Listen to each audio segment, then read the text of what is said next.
ये सारे आंदोलन जीवी परजीवी होते हैं। इतना ही नहीं, एमएसपी है, एमएसपी था, एमएसपी रहेगा। एक नई बिरादरी सामने आई है और वो है आंदोलन जीवी।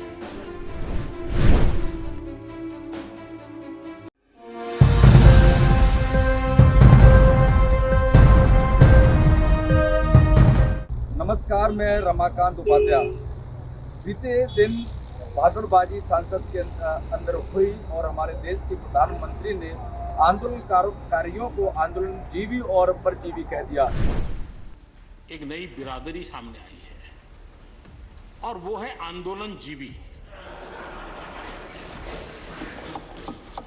ये जमात आप देखोगे, वकीलों का आंदोलन है वो न वहां नजर आएंगे, स्टूडेंट का आंदोलन है वो वहां नजर आएंगे, मजदूर का आंदोलन है वो वहां नजर आएंगे, कभी पर्दे के पीछे कभी पर्दे के आगे। एक पूरी टोली है जो आंदोलन जीवी है। वो आंदोलन के बिना जी नहीं सकते हैं और आंदोलन से जीने के लिए रास्ते खोजते रहते हैं। हमें ऐसे लोगों को पहचानना होगा कि वो जो सब जगह पे पहुंच करके और बड़ा आइडियोलॉजिकल स्टैंड दे देते हैं, गुमराह कर देते हैं, नए नए तरीके बता देते हैं। देश आंदोलन जीवी लोगों से बचे, इसके लिए हम सबको, और ये उनकी ताकत है। उनका क्या है, खुद खड़ा नहीं कर सकते चीजें, किसी की चल रही तो जाके बैठ जाते हैं, वो अपना जो जितने दिन चले चल जाता है उनका। ऐसे लोगों को पहचानने की बहुत आवश्यकता है। ये सारे आंदोलन जीवी परजीवी होते हैं। क्या ये आंदोलन कर रहे हैं? क्या इससे पहले देश के अंदर कभी आंदोलन नहीं हुआ? या ये पहली बार ही किया जा रहा है? महात्मा गांधी जब से देश आजाद हुआ तब आंदोलन हुआ। देश में अगर लोग आंदोलन नहीं करेंगे तो क्या बैठे हुए सत्ताधारी उसकी मौज लेंगे? यह सबको पता है और इसके बारे में जानते हैं। आंदोलनकारी और परजीवी बोलना यह कितना ठीक है और कितना नहीं, यह सरकार को सोचने वाली बात है। परंतु बीते कुछ दिन से जब महापंचायतें देश भर के अंदर हो रही हैं, खास करके उत्तर प्रदेश, राजस्थान और हरियाणा में और पंजाब के अंदर जो महापंचायतें चल रही हैं, उसको देखकर ये किसानों को एक बड़ा जोर मिला है और इनके अंदर एक उत्साह द्वारा से आया है, जिससे सरकार उन लोगों को, आंदोलनकारियों को गलत ठहराने की कोशिश कर रही है। ऐसा भी देखने को मिल रहा है। एक मजाक के तरीके से बोलते रहे और हंसते रहे। 214 लोगों की शहादत, किसान 214 अभी तक खत्म हो चुके हैं, उस पर कोई भी जिक्र नहीं किया गया। और करीबन 2 दर्जन से अधिक लोगों ने फांसी भी लगाई है, मतलब सुसाइड किया है। क्या सरकार को यह नहीं सोचना चाहिए था? अभी 24 घंटे नहीं हुए हैं। 24 घंटे होने से पहले एक व्यक्ति ने प्लास्टिक की रस्सी से टिकरी बॉर्डर पर फांसी लगा ली। सरकार ने उस पर चिंतन नहीं किया। परंतु जब संसद में इस विषय पर बात आई कि आपके पास कितने लोगों का डेटा है, पर लेकिन सरकार ने उस पर स्पष्ट मना कर दिया, हमारे पास ऐसा कोई डेटा नहीं है कि 214 किसान खत्म हो गए हों। बस जब पुलिस प्रशासन, दिल्ली पुलिस से पूछा गया तो उन्होंने 2 लोगों की पुष्टि करते हुए कहा कि हमारे पास सिर्फ 2 लोगों का ही डेटा है, जो कि किसानों ने अभी तक उनकी हत्या या फिर ठंड से या बीमारी से या फिर उन्होंने खुदकुशी से खत्म हुए हैं, वो सिर्फ 2 ही लोग हैं। हम बात करते हैं आंदोलन की और उत्तर प्रदेश की, जो महापंचायतें हो रही हैं। जब महापंचायतें हो रही हैं, सबसे ज़्यादा उत्तर प्रदेश में गन्ना की खेती पश्चिमी उत्तर प्रदेश में होती है। वो किसानों का जो अभी तक का कहा जाए कि सरकार ने कितनी उनकी खरीदारी की है और उनको कितना पैसा देना चाहिए, 18,000 करोड़ के समथिंग लगभग गन्ना की खेती का हुआ है, परंतु सरकार ने उस पर कितना जोर दिया है, यह सोचने वाली बात है। परंतु अभी सरकार ने उसमें कितना रुपए दिया, वह कोई 7,000 करोड़ के समथिंग है। क्या सरकार 7,000 करोड़ और उधर 18,000 मतलब 11 करोड़ रुपए का भी फासला है, वो सरकार कब तक देगी, यह भी सोचने वाली बात है। रहा बीते रात को जो 26 जनवरी पर हिंसा हुई लाल किले के अंदर, वहाँ पर जो दीप सिंधु का जो नाम आया वह अरेस्ट कर लिया गया है। Special team, Delhi special team police ने उसको हिरासत में लिया है, परंतु अभी तक पुलिस ने यह पुष्टि करके नहीं बताया है कि हमने इसको कहां से उठाया है, और अभी इस पर जो आरोप लगे थे और ये सिद्ध भी उन्होंने कर दिया है फोटो के माध्यम से कि ये वही व्यक्ति है जो कि फोटोज में पाया गया था 26 जनवरी वाले दिन, जो कि गणतंत्र दिवस पर ये झंडे फहराने में और इसके भाषणबाजी में यह पाया गया था। इसी बयान पर आम आदमी पार्टी के संजय ने जो भाषणबाजी नरेंद्र मोदी ने संसद के अंदर जो की थी, उस पर उन्होंने अपना बयान दिया है कि सरकार को जिस प्रकार से सरकार ने कहा है कि एमएसपी था, एमएसपी है और एमएसपी रहेगा। एमएसपी है, एमएसपी था, एमएसपी रहेगा। इस पर उन्होंने अपनी बयानबाजी में कहा है कि किसान के साथ में सरकार को आना चाहिए था, उसका मजाक बना रही है।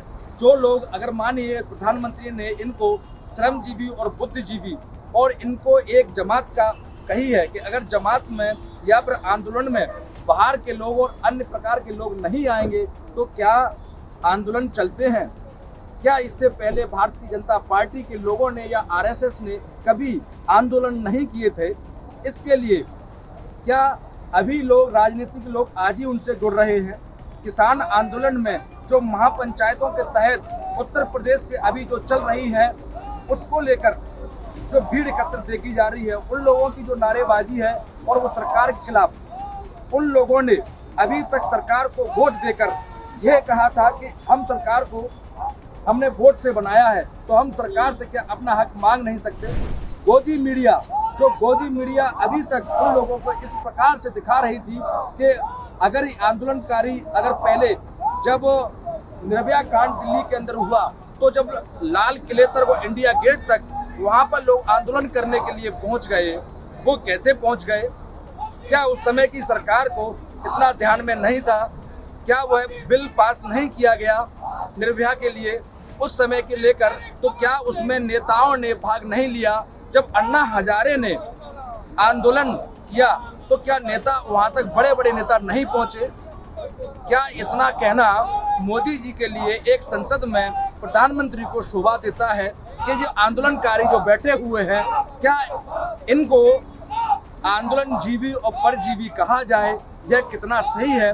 इस पर विचार करने वाली बात है। एक नई बिरादरी सामने आई है और वो है आंदोलनजीवी।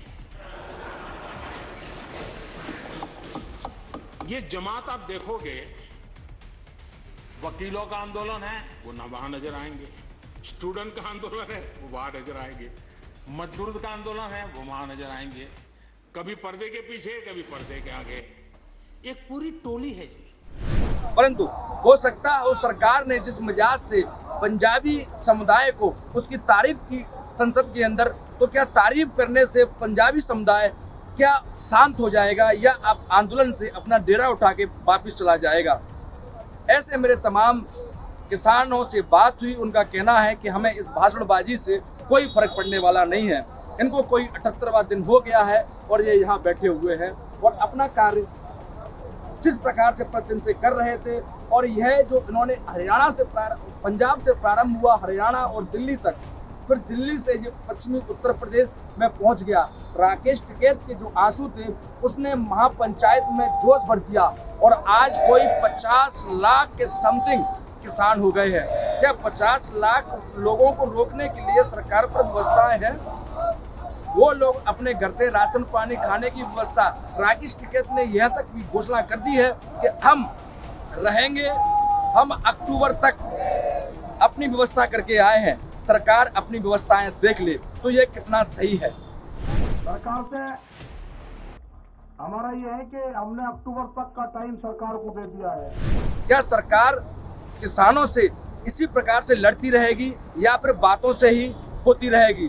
जब टिकरी बॉर्डर पर उस व्यक्ति ने फांसी लगाई तो उस व्यक्ति ने अपने सुसाइड नोट में लिखा है, मैं सुसाइड इसीलिए कर रहा हूं कि सरकार की तरफ से मुझे तारीख पर तारीखें मिल रही हैं।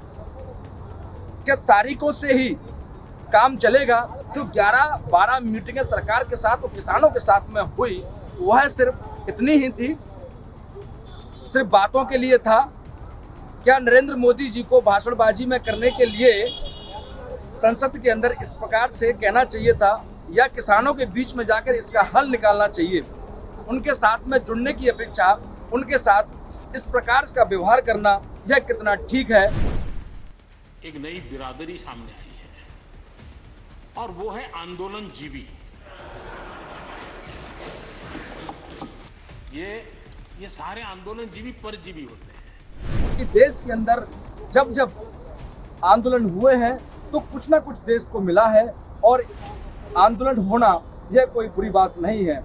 नरेंद्र मोदी ने FDI की भी बात कही, उसका फुल फॉर्म का जिक्र भी किया, जो कि फॉरेन पर पूरा डिपेंड करता है। क्या विदेश में आंदोलन चल रहे हैं, उन लोगों को कहा है, या फिर विदेश से जो ट्वीट करने पर पूरा एक भूकंप सा ट्विटर पर छा गया, जिससे सारे लोग हिल गए और देश के नेता से लेकर और बॉलीवुड अभिनेता अभिनेत्रियों तक अपनी अपनी कमेंट अपनी अपनी राय रखने लगे। यह कितना ठीक है। क्या सरकार के प्रमुख व्यक्ति ने इस विषय को लेकर यह जिक्र किया है, पर लेकिन उन्होंने यह सुनिश्चित नहीं किया कि यह शब्द किसके लिए कहे गए हैं। क्या इससे पहले कभी विदेश के अंदर देश का कोई व्यक्ति नहीं गया? महात्मा गांधी दक्षिण अफ्रीका में शामिल हुए, क्या वो भी FDI में शामिल हैं? उनको भी क्या फॉरेन कहा जा सकता है? और ऐसे जब मार्टिन लूथर ने जब आंदोलन किया तो उनके साथ में पहुंचे महात्मा गांधी जी, तो क्या उनको भी FDI कहा जाएगा? सरकार को बिल्कुल इस पर स्पष्टीकरण करना था, पर सरकार हंसते हुए मजाक करते हुए अपने बातों को अपने शब्दों में कह गए और संसद के अंदर। तो इस पर हम आगे अपनी बात में फिर एक बार मिलेंगे आपके साथ। मैं रमाकांत उपाध्याय, नव समाचार। धन्यवाद।